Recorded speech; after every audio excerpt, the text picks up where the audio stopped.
In a serene garden where vibrant flowers bloomed and the air was perfumed with tranquility, the Buddha sat surrounded by curious disciples.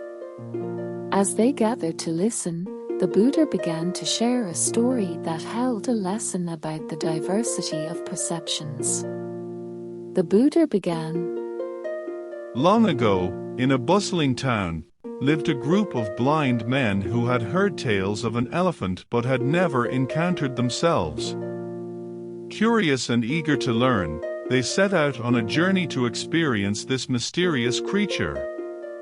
As the blind men encountered the elephant, each reached out to touch a different part of the animal.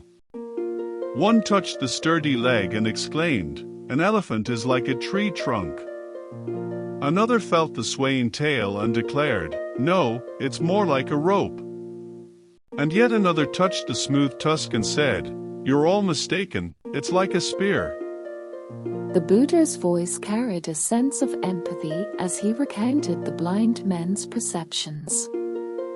Confused and in disagreement, the blind men argued vehemently, each convinced that their perspective was the truth. They failed to realize that their perceptions were limited by their individual experiences. The Buddha's gaze seemed to hold the collective wisdom of the tale as he shared its insight. Much like the blind men, we often grasp only a fragment of reality, forming judgments based on our limited perspectives. Just as the elephant cannot be fully understood through a single touch, the complexity of life cannot be grasped through one narrow viewpoint.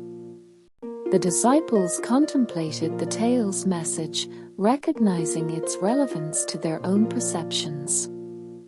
Let us remember the lesson of the blind men and the elephant.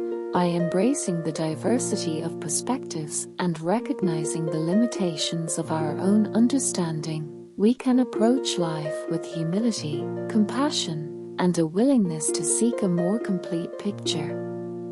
As the disciples left the serene garden, they carried with them the imagery of the blind men and the elephant, a reminder that true wisdom comes from acknowledging the multifaceted nature of reality and embracing the unity that lies beyond individual perceptions.